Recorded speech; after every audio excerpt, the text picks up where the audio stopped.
Então, esse é o trabalho de um aluno de mestrado daqui, que ele teve duas boas publicações ali, e mais do que isso, ele ganhou o concurso de trabalhos de dissertação da Sociedade Brasileira de Computação. Tá? Então, é um aluno que formou, atualmente ele está fazendo doutorado nos Estados Unidos.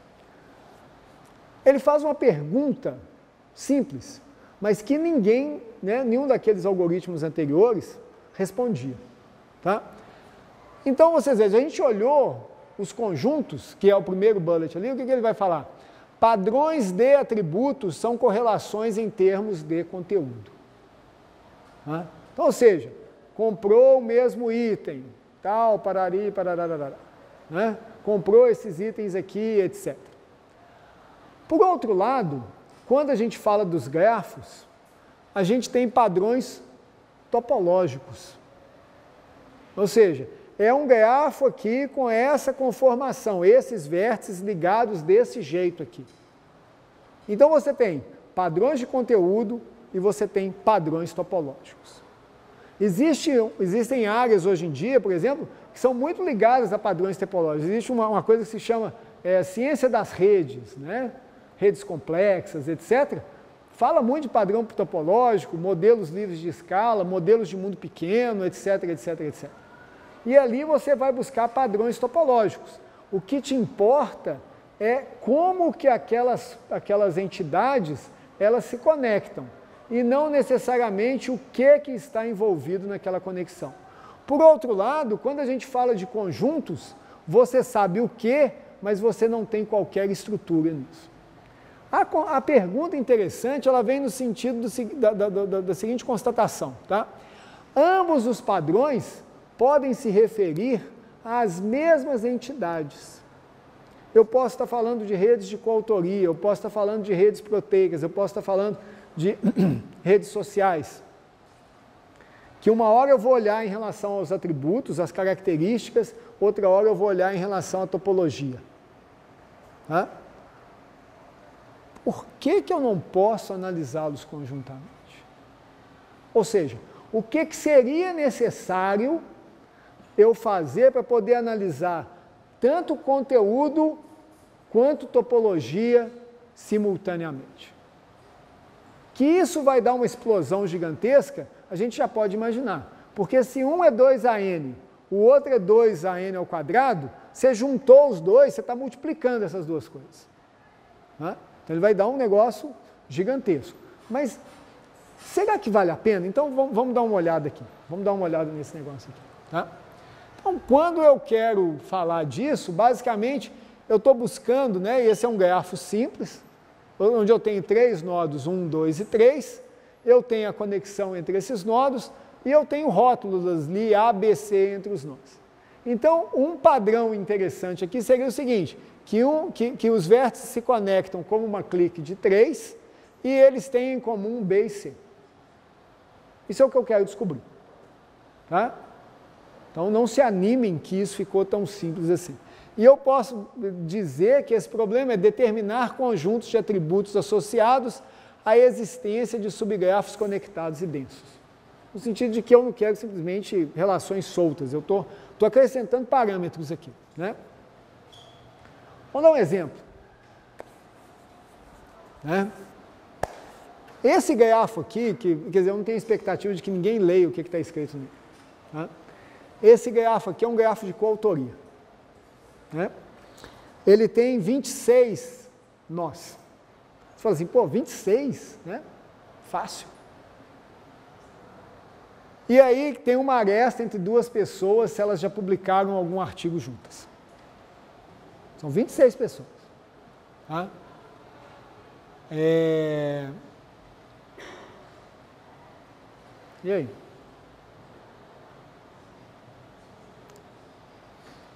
Você não consegue ver muita coisa, né? Eu não tenho expectativa que alguém veja muita coisa. Né? Você pode usar, né, para aqueles que já viram essas coisas de redes complexas, você pode calcular o bitwinners, pode calcular o não sei, mas você vai responder, assim, basicamente, o que as pessoas fazem, em que áreas que elas trabalham, com quem que elas trabalham naquelas áreas, não vai responder isso. Né? Você sabe ali, ó, que tem gente que trabalha com um monte de gente, tem gente que não trabalha com um monte de gente, tem gente que trabalha com um preferencialmente, tem uns elos fracos, uns elos fortes. Aí fica aquela discussão, né, rodando em círculos, igual mosca de padaria. Mas se eu quiser entender realmente com quem que as pessoas trabalham, o que eu posso fazer? Aí veja bem, como é que a gente lidou com esse grafo aqui? Tá? A gente tem esse grafo, o grafo a gente colocou para cada pessoa as palavras-chave dos trabalhos que elas estiveram envolvidas, tá? E a partir dessas palavras-chave a gente rodou o algoritmo. Então o que a gente busca no algoritmo? A gente busca encontrar grupos de nós densamente conectados que trabalham nos mesmos assuntos. Tá? E aí a gente rodou. Aí no meu caso, apareceram 5. 5 não, 4. Não estou sabendo nem contar mais. Apareceram 4. Tá? Mas é muito interessante a gente ver primeiro as palavras-chave e ver como que as pessoas se colocam. Então eu vou ler alguns aqui, que talvez vocês vão encontrar, vocês vão conhecer as pessoas. Então eu tenho ali, no primeiro, ali à esquerda em cima, eu tenho o meu subgrafo web, da minha vida web. Tá? Então quem que está ali comigo? O Virgílio, a Jussara, a Cristina Murta, do Cefet, e o Adriano Pereira. São pessoas com quem eu publiquei em web. Só que saber que essas pessoas, eu publiquei com elas em web, quem me disse é o algoritmo. Eu não disse para ele assim, olha quem publicou comigo em web. O algoritmo que achou. Ali, ó, no grafo à direita, que é perfeito, né? Ele é fechado, que significa que todo mundo trabalhou com todo mundo. O que eu tenho ali? Eu tenho o meu grafo de classificação em textos. Tá? Então está lá o Marcos Gonçalves, a Gisele, o Altigrande de Manaus e o Adriano Veloso. E aí quando eu olho, eu vejo classificação de textos, é o rótulo que está debaixo desse grafo. Tá? Quando eu olho aqui, ó, à esquerda embaixo, eu vejo o meu grafo de sistemas paralelos. Então eu tenho o Renato, o Dorgival, o Adriano e ali perdido, Níveis e Vianney. Ele assim, o que o Níveis e Vianney está fazendo? Na verdade, eu tenho um paper com o Níveis e Vianney sobre paralelização de hash perfeito. E por causa desse paper, ele apareceu aqui no gráfico de sistemas. Se eu tivesse colocado que eu precisava ter 2 papers, ele ia sumir. Porque aqui é um paper só. E por fim, eu tenho o grafo ali de recuperação de informação. Que aí aparece o Nível de novo, o Marcos, o Edileno de Manaus, o Berthier, o Altigrande, o Lender, o Adriano Veloso e eu. Então vejam bem, o contraste que eu gosto de fazer aqui é esse aqui. Ó. Eu tinha isso, e eu não entendia nada. Aí eu tive isso. E as coisas ficaram muito mais claras. Tá? E a gente, a partir desse algoritmo, a gente aplicou essa estratégia em vários cenários de bibliotecas digitais, redes sociais, bioinformática, etc. E em todos os casos ele gerou padrões muito mais significativos do que os padrões que eu tinha originalmente. Tá? Bom, isso é a motivação. Notem que eu não falei nada do modelo ainda. Então eu tenho um problema agora que é o seguinte, a partir do ponto em que eu sei o que eu estou procurando, então vamos modelar isso. Tá? E como é que eu modelo isso? Eu modelo isso por um conjunto de características desse padrão. Tá? Então, a primeira coisa que nós definimos foi o que nós chamamos de função de correlação estrutural. Tá? Ou seja, correlação por quê? Porque ela tem tanto conteúdo quanto topologia. Então, aí veio uma estratégia que é a seguinte, notem que o meu espaço de busca de soluções, ele é completamente gigantesco nesse caso. Tá? Então, eu modelei o problema, né? Nós modelamos o problema probabilisticamente. Então, o que eu quero estimar é qual é a probabilidade de um vértice, ou seja, um nó lá do meu grafo, que possui um conjunto de atributos S ser parte de um subgrafo denso correlacionado. Ou seja, um subgrafo denso que tem também conjuntos de atributo S. Então, o que nós fizemos, na verdade, é buscar probabilisticamente quais são os valores dessa função de correlação estrutural para cada conjunto de atributos. Ou seja, eu olhei para o conjunto menor, o 2 elevado a n, vi o que era frequente lá, e a partir disso eu projetei isso no grafo e estimei a função de correlação estrutural probabilisticamente. Por quê? Porque de forma exata eu não conseguiria fazer, a explosão é muito grande. Tá? Então, a partir disso, eu tenho um padrão de correlação estrutural, que ele é um par, né? Conjunto de atributos subgrafo denso, e o subgrafo denso são quase cliques, que é um tipo de subgrafo denso mais homogêneo, mais arrumadinho. Tá? A partir daí, a gente consegue formalizar o problema, ou seja, nós queremos identificar os atributos e os respectivos padrões estruturais, subgrafos densos, dado um conjunto de restrições, que são os meus parâmetros. Então, esse é o preço que eu paguei. Eu criei um monte de parâmetro aqui. Tá? A frequência dos atributos, suporte, né, frequência mínima, tamanho e densidade dos subgrafos, notem que tudo aqui é da característica que eu estou juntando, e aí eu tenho dois parâmetros probabilísticos. Um é o que eu chamo de cobertura estrutural, que é quanto que ele está cobrindo entre as possibilidades daqueles vértices, e o segundo é a significância estatística dessa cobertura estrutural. Por quê? Porque a cobertura estrutural eu derivo probabilisticamente. Tá? Eu não vou entrar nos detalhes aqui, porque só isso ia dar as 2 horas, mas eu acho o seguinte, o que é a lição interessante, que nós vamos ver algumas coisas na frente, mas com relação ao modelo, eu acho que é legal a gente ver como que nós saímos de um problema e nós chegamos no modelo. Nós entendemos a complexidade do problema e vimos o que era possível fazer em termos do modelo. Na sequência, você tem um problema, eu repeti ali o problema qualquer, mas eu quero reduzir a quantidade de operações que eu faço. Aí eu, por exemplo, adotei estratégias de poda. Então vocês vejam o seguinte, né, tanto que eu mudei ali de modelos para algoritmos. Por que eu mudei? Porque, na verdade, isso aqui é como que uma otimização. Isso aqui é como que você vai obter o resultado de uma maneira mais eficaz ou explorar o compromisso da obtenção desse resultado. Tá? E nesse caso aqui a gente fez 2 estratégias de poda. Então, para tornar a implementação viável, a despeito da abordagem probabilística, a gente fez 2 estratégias de poda. Tá?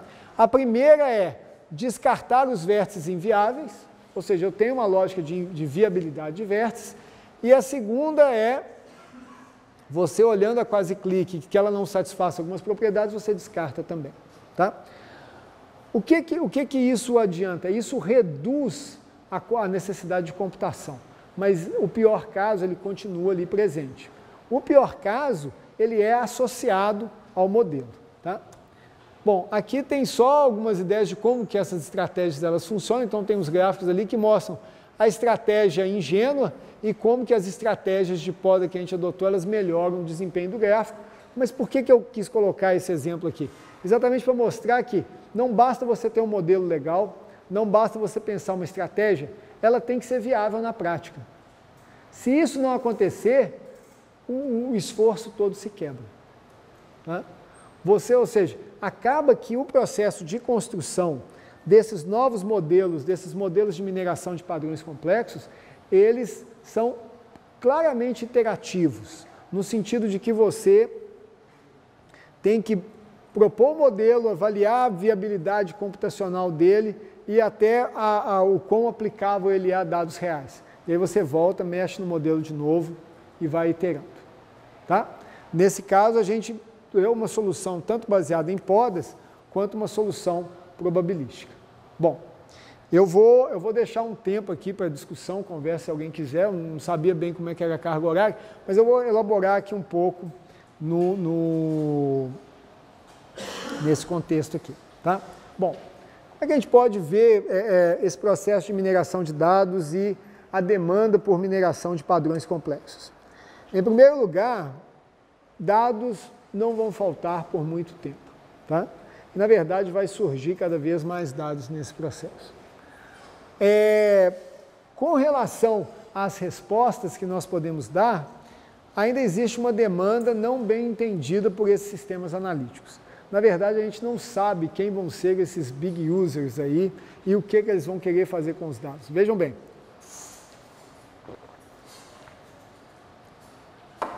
O risco do paradoxo do videocassete não está afastado. Hoje em dia ninguém tem videocassete mais, não, então deixa eu trocar. O risco do paradoxo do micro-ondas não está afastado. O que é o paradoxo do micro-ondas? É ele ter um monte de funções lá que ninguém usa. Que você só aperta aquele mais um e pronto. Então, ou seja, o que vão ser os sistemas analíticos, como que eles vão responder para quem, é uma coisa que está em aberto. Tá? Nós temos desafios em todos os níveis desses sistemas. Do nível mais abstrato de apresentação e interação, ao nível mais básico de computação em nuvem, paralelização, sistemas de tempo de execução, tudo eventualmente precisa ser revisitado. Tá? Até porque, à medida que a gente aprende o que são as demandas dos usuários, isso vai mudando também paulatinamente. Estamos na renascença tecnológica ligada a dados. Isso é uma boa notícia. O Oracle não necessariamente é a resposta, embora ele continue falando que é. Tá? Existem coisas mais baratas e mais eficientes do que o Oracle para muitas das atividades que estão lá. Tá? Então, ele é a próxima vítima, né? Todos querem cortar o Oracle. O que vem para cima dele, então, ninguém tem nem ideia do que seja. Tá? Talvez haja uma próxima efervescência em termos de linguagens ou de ambientes ou coisas do gênero. Tudo isso, ele tem uma questão de cooperação como marca. Que vocês vejam que pela complexidade dos algoritmos, pelos parâmetros, pelo enquadramento de uso deles, é fundamental que a gente sempre tenha em mente que o cientista de dados, ele não vai trabalhar sozinho. Tá?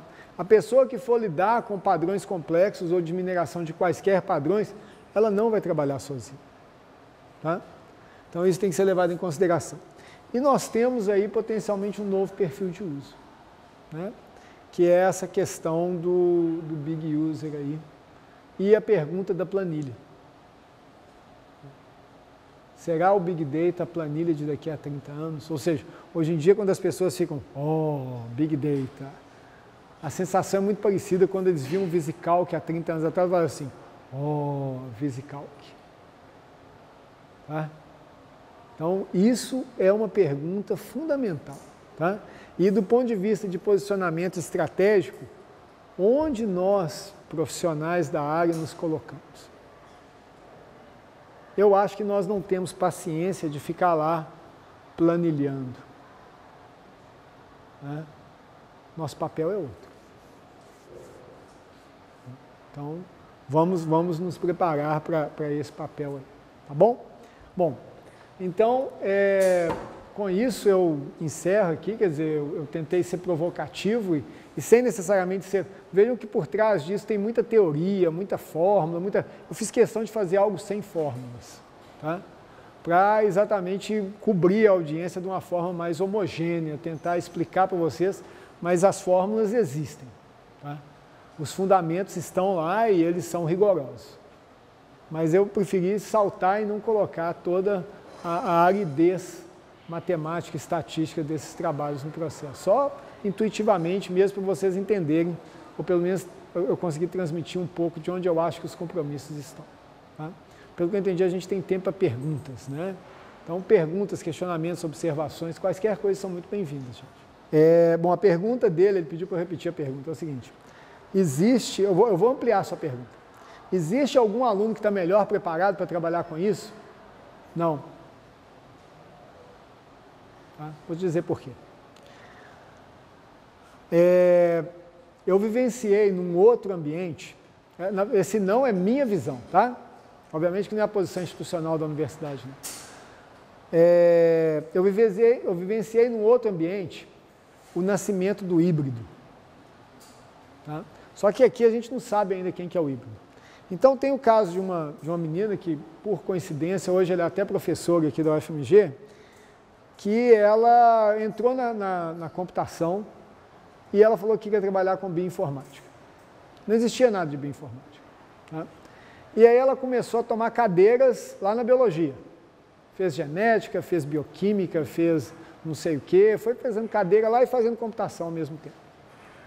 Quando ela chegou no momento do projeto de final de curso dela, ela fez um projeto que tinha 2 orientadores. Então eu era o orientador de um lado e um cara da bioquímica era o orientador do outro. E o resultado foi basicamente o seguinte: nenhum de nós entendia o projeto dela. Então, quando a gente lida com uma lógica de incerteza, né, não incerteza de ser incerto, mas que tem uma amplitude muito grande, eu não me atreveria, e até tendo a universidade da forma como a gente tem hoje em dia, eu não me atreveria a dizer que o aluno X está melhor preparado do que o aluno Y para fazer isso. Tá? Se você, não sei se você é aluno de matemática computacional. Não. Tá. Se você fosse da estatística, você ia dizer que você estava melhor preparado para trabalhar com isso. Não, eu estou dizendo que eu sou. É uma questão. Mas eu estou te falando o seguinte, que a beleza do problema é exatamente todo mundo achar que está melhor preparado para trabalhar com ele. O que isso mostra? E o pessoal que está aí, que é da computação originalmente, vai falar assim, não, mas eu estou melhor preparado. Tá? O estatístico vai dizer, eu que estou melhor preparado. Cada um vai dizer que está melhor preparado. Tá? Na verdade, existe uma sobreposição muito grande entre eles e aquela figurinha com os 200 mil pontinhos de habilidades e competências mostra que cada uma dessas carreiras pega um pedaço daquela figura, mas não necessariamente todos. Tá? Então, vou dar um exemplo aqui usando esses 2 contrastes. Se você pegar a carreira, vamos pegar os 3 cursos da UFMG, Ciência da Computação, Matcomp e Sistemas de Informação. Do ponto de vista de domínio, do domínio dos dados, o pessoal de sistemas de informação vai virar e falar assim, eu estou melhor preparado que os outros 2 nisso. Do ponto de vista de fundamentação matemática, o pessoal da Matcomp vai falar assim, eu estou mais preparado.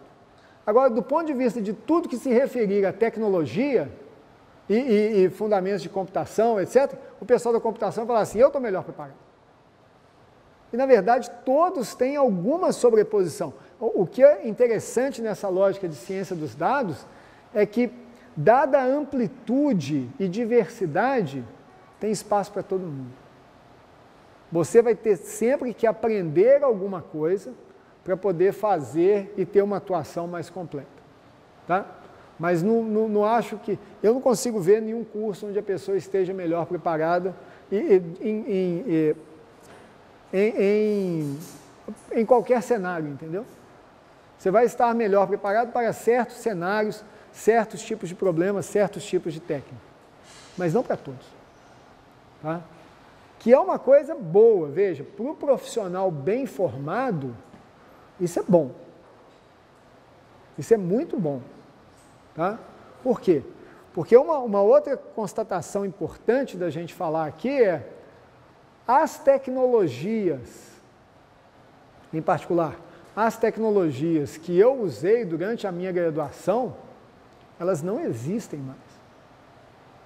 Nenhuma. Acabou tudo. Tá? Então, se eu não tiver uma formação, eu não tenho a capacidade de me adaptar, de reinventar e de entender o que está acontecendo. Tá? Então, esse mosaico, esse caos aparente que a gente está vendo aí, é uma oportunidade, porque é nesse vácuo que os bons profissionais vão crescer. O cara que tiver uma capacidade de chegar e falar assim, nossa, agora eu tenho que relembrar a álgebra linear, porque tem todo um conjunto de técnicas de álgebra linear ali que eu tenho que trabalhar. Em geral, em mineração de dados, a gente identifica 4 grandes famílias de técnicas. E cada uma delas tem os seus fundamentos e tem as suas peculiaridades. Então, você tem as técnicas ditas combinatórias, que são aquelas que têm um forte... Por exemplo, isso que a gente falou hoje aqui é praticamente tudo combinatório. Você vê que eu sempre falo, qual que é o espaço de busca, quantos tem, isso é tudo combinatório. Você tem as técnicas probabilísticas, que aí o pessoal de estatística, nada de braçada. Você vê, a combinatória, pessoal mais matemático, nada de braçada. As probabilísticas, o pessoal de estatística vai nadar de braçada. Aí você tem as algébricas, que aí é mais matemática ainda, né? Muitas vezes é toda aquela parte de álgebra linear, não sei o quê, e você tem aquelas baseadas em grafos, as gráficas no sentido de grafo. Tá? E isso dá um mapeamento bem amplo das técnicas de mineração de dados hoje em dia. Você vê que você tem uma pessoa que é boa em matemática discreta, em estatística, em álgebra linear e em teoria dos grafos, olha, não é simples não. Tá? E que o cara ainda programa muito, entende de suporte de sistemas, entende de interação de usuário e de vários domínios do conhecimento, é o unicórnio. Não existe esse cara. Não existe. Então, veja, a coisa legal disso é o seguinte, obviamente que você tem que entender as nuances e entender um pouco do que está acontecendo, mas é melhor que você seja um bom especialista em algumas frentes do que você ser superficial em todas. Eu não conheço ninguém que cumpra 10%, 15% do que estava naquele mapinha ali das habilidades. Não tem ninguém. Que cumpra bem, o cara seja bom. Não. Eu acho assim, se o cara falar um negócio, você não pode entrar numa lógica do comentário bovino. Né? O cara fala assim, vai lá, você olha e fala assim,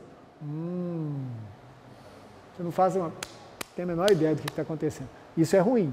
Então você tem que entender, mapear, por isso que esse tipo de mapa, ele é até instrutivo nesse sentido. Mas eu acho que não tem o profissional, e não vai ter, tá? Porque essa fronteira, ou seja, você vê que a minha sugestão é de colocar mais entropia ainda no sistema. Eu quero trazer os administradores, os economistas, os sociólogos, eu quero trazer todo mundo para dentro. Entendeu? Eu acho que a gente vai ganhar muito mais trazendo esses caras para dentro do que realmente tentando delimitar o que eles nunca devem saber. Traz os caras para dentro. É uma grande corrida, tem que ver até onde que eles chegam. Até onde que eles querem chegar, até onde que eles precisam chegar. Tá? Então essa que é a parte legal da história. Tá bom? Mais perguntas, gente? A pergunta aqui. Vale a pena uma formação complementar nessa área? Bom, para o pessoal que é de fora, a UFMG tem uma lógica de flexibilização curricular que você pode, tem uma porcentagem significativa das matérias que você pode escolher livremente e montar isso, né? Desde que haja alguma coesão, nexo cognitivo, afinidade, etc. Pode ser uma ideia, tá? Eu andei pesquisando um pouco e eu achei até um número surpreendente, tinha muito tempo que eu não olhava esse tipo de coisa e tal, eu achei um número surpreendente de materiais no contexto de Data Science. No sentido de que, né, tem livros em cursos que estão sendo... Tem um livrinho que eu olhei que chama Doing Data Science. Tá?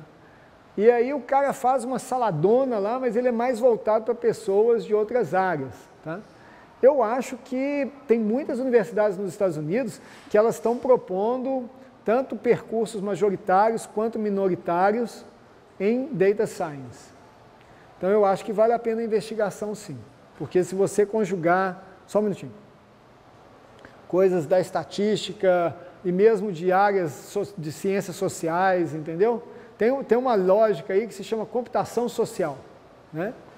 Que é modelos computacionais para sociologia e coisas do gênero. Talvez caiba até mais do que uma formação complementar, dependendo de qual que é o interesse, porque dificilmente você vai conseguir aprofundar em mais de uma área dessas fins. Tá? Então, quando a gente tem bioinformática já tem um pouco disso. Né? A pessoa tem gente que já fez formação complementar em bioinformática. Ele vai aprender os conceitos da biologia e vai fazer a ponte ali entre essas coisas. Tá? Aqui você pode se aprofundar na matemática, na estatística, ou então buscar outras áreas fim. Pode ser. Eu acho que vale a pena a discussão, sim, uma boa ideia. Tá? Fala. A pergunta, vou fazer um comentário na sua pergunta. A observação dele é que o Coursera vai disponibilizar um percurso de Data Science, né? Essa lógica do Coursera ela é muito instigante e é muito desafiadora. Tá? Por quê? Porque, de uma maneira ou de outra, né, ela coloca um outro desafio na mesa. Né? Qual que é o papel da universidade presencial? Eu acho que a gente não deve, de novo, ser cartorial, no sentido de dizer que a universidade presencial tem que existir porque ela tem que existir. Ela tem que existir por outros motivos. Tá? E esse pessoal do Coursera, eles estão levando esse desafio longe. Obviamente que na visão de Stanford, eles veem que vai sobrar só eles, né? Mas será que eles vão sobrar ou eles vão sumir também? Tá? Então tem uma pergunta de fundo aí interessante. Mas eu acho que por outro lado, o Coursera ele traz um negócio interessante, que é a autoformação. Tá? Até onde você consegue chegar com isso? Isso é uma pergunta muito boa. Tá? Ou seja, o que você consegue fazer no Coursera e o que você não consegue fazer a partir do Coursera? Essa é uma pergunta muito boa. Tá? Aliás, é uma das perguntas mais importantes hoje em dia no contexto acadêmico. Tá? Mais alguma observação, gente? Eu quero dizer o conceito de você ter uma resposta única. O que eu sou contra, o que eu acho que empobrece, é a resposta única. Entendeu?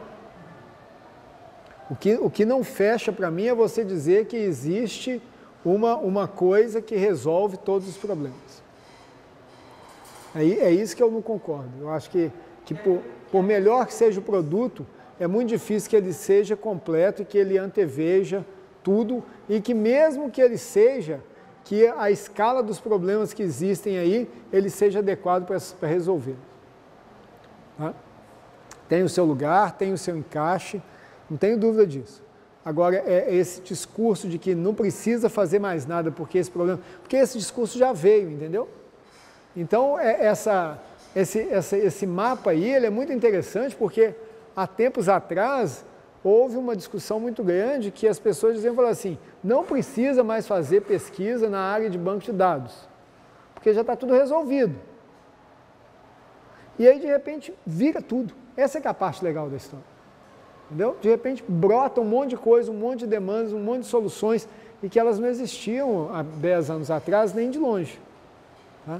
Então, acho que esse é o ponto que eu queria bater, no sentido de que, assim, como visão, que toda vez que alguém chegar para você e falar assim, ó, é isso, eu não acredito. Essa frase é sábia, mas tem o corolário. Bom, a frase que ele falou é a melhor forma de prever o futuro é inventá-lo. Eu tenho que repetir para gravar, tá? Ela é sábia, mas tem o corolário dela que você tem que levar em consideração também, né? Você vai errar 99% das vezes. Tá? Então, você tem que estar preparado para isso, né? É muito bonito falar assim, eu vou inventar o futuro, né? Mas pode ser que o seu futuro não seja só o seu, de mais ninguém, tá? Mas eu acho que, por outro lado, ele expressa uma postura propositiva, uma postura construtiva, etc., que nem sempre existe. Tá? Saída pela direita, vou te mostrar. Então, a pergunta da Flávia é, qual a complexidade dele? Eu, sinceramente, eu não lembro não, viu, Flávia? Mas você veja o seguinte, como significância estatística é um parâmetro, aqui eu relaxo. É uma heurística. Tá? E aqui eu relaxo o quanto que eu acato nisso. Não sei se já foi paralelizado, mas eu acho que ele não é muito complicado de paralelizar, não. Ele é todo distribuído, tá? Ele não tem nada global assim, ele vai, no mínimo, no nível dos padrões, ele é paralelizável. Tá? Mas eu acho que agora está vindo uma segunda geração de trabalhos em torno disso. Por exemplo, o que a gente está investigando agora é o seguinte, se eu pego e olho esses padrões de correlação estrutural ao longo do tempo, o que eu aprendo? Então, eu não quero simplesmente saber a rede no fim, eu quero saber como é que eu cheguei nessa rede. Tá? E quão frequentemente esse processo de chegar na rede ele se repete. Então, isso é uma pesquisa que está sendo discutida agora lá dentro do laboratório. Tá? É uma boa pergunta. Tá? Então, a pergunta, vou refrasear a pergunta aqui. A pergunta é qual é a percepção no momento em que várias das praxes e dos fundamentos que vigiam em termos de mineração de dados, como bases de dados estruturadas, etc., eles deixam de existir. Tá? Eu acho que tem eu acho que esse movimento ele é bom, tá? Porque você dentro daquela lógica incremental, tá? Obviamente que o desafio é sistematizar, mas você vai ter um conjunto maior de dados, potencialmente mais informação a ser extraída. Então, note que as perguntas, os componentes fundamentais da mineração de dados, eles não se alteraram. Tá? Então, ou seja, você continua extraindo automaticamente padrões relevantes, seja lá qual for a medida, de grandes bases de dados. O dado mudou, mas o moto não mudou. Tá? Então, eu acho que esse enriquecimento de você trabalhar com outros tipos de dados, ele traz novos desafios e ele é bom. Tá? Obviamente que por um período, isso também resulta num vácuo. Tá? Num vácuo porque, de repente, você tem toda uma nova onda de tipos de dados, etc., de demandas por informações que não vão ser respondidas. Mas, do ponto de vista da área, é uma provocação muito boa. Tá? A questão do Big Data, ela é uma nova dimensão ali em certos aspectos. Em particular, quando você fala sobre as fronteiras do que o usuário final vai fazer. Você vê o seguinte, questões de tecnologia, de escalabilidade, etc., questões dos padrões a serem minerados, questões de medidas de relevância associadas ao contexto, isso já existe há muito tempo. Agora, você ter um usuário que ele entra no processo e que você não sabe bem até onde ele vai, é a grande... Por isso que eu coloco o questionamento. O Big Data, ele só tem... O que é big nele é que, de repente, você mira num espectro de usuários muito maior do que você tinha originalmente, em particular, não técnicos. Então, essa é que é a pergunta legal do Big Data. Tá? Você tem uma diversidade maior de dados, mas que já aparecia em vários contextos, e você pode ter uma diversidade maior de tarefas. Mas você tem um componente aí que são esses novos usuários e que eles não existiam originalmente. Tá? Então, isso é uma mudança significativa. Mas eu vejo tudo isso de forma muito positiva. Tá? Tanto que a minha visão nesse momento é que eu acho que a gente deveria trazer todo mundo, ao invés de tentar afastar o pessoal. E tem uma razão muito boa para não querer trazer um negócio para dentro da TI, né? Porque quando ele chega aqui, ele já é obsoleto. Então, você tem um Heisenberg rolando aí, né? Quando você consegue entender alguma coisa, já não é mais aquilo que você tinha que entender. Então, eu acho que, na verdade, tem uma lógica de universalidade aí que pode ser muito interessante. Mas nós temos que estar preparados, né? De abrir mão das barreiras simples. Das barreiras de forma, das barreiras de linguagem, né, de comunicação, para que realmente a gente trabalhe os conceitos fundamentais. Isso é uma mudança de cultura da área, tá? Que é muito importante acontecer. Essa pergunta é um barato, né? Computação quântica. Tá? O que ela vai mudar? Vou te ser sincero, eu sou meio cético, porque eu nunca vi um computador quântico. Tá? E provavelmente eu não vou ver, não. Vivo. Talvez na próxima encarnação. E nesse meio tempo, eu acho que tem uma quantidade de problemas a serem resolvidos gigantesca. Tá? Então, eu acho que assim, eu respeito a pesquisa das pessoas, mas se você notar bem, ou seja, a gente gastou, sei lá, quase 100 anos, ou mais de 100 anos para chegar no computador agora. Tá? Então, o quântico está muito no papel ainda. Eu acho que, não sei nem se tem algum experimento, tem umas coisas mais ou menos, operações básicas. Tem um outro computador também que é poderosíssimo, aí, pelo que falam, que é o biológico, né? Você vai botar aminoácidos para computar, né? Esse eu acho mais viável que o quântico. Porque, né, já existe uma computação biológica, entendeu? Que a gente não controla, mas ela existe. Já o quântico é um negócio que não fica muito claro como é que ele vai funcionar. Eu estou igual aquela propaganda da Fiat, do velho lá e tal, eu não estou acreditando nesse quântico ainda não. Tá? Mas eu acho que ele pode mudar. Se ele se tornar... Veja, porque não só ele tem que existir, como ele tem que ser, entre aspas... Nota o seguinte, tem uma questão interessante, vou aproveitar essa pergunta sua e vou colocar isso. O legado que nós temos hoje em dia é muito grande. Então você imagina que a partir do dia que você tiver um computador quântico comercial, você tem que começar um processo que pode se estender indefinidamente.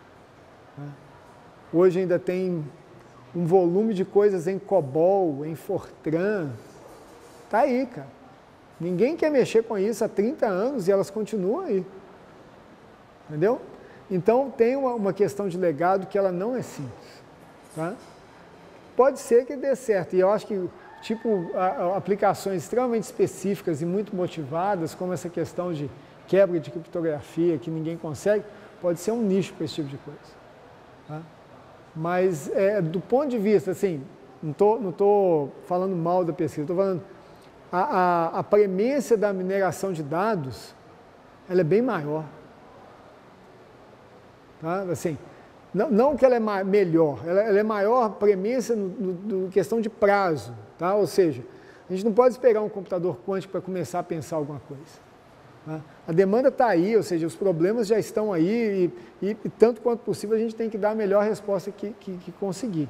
Tá? Se um computador quântico for dar uma resposta melhor, ótimo. Mas eu não consegui ver isso ainda não.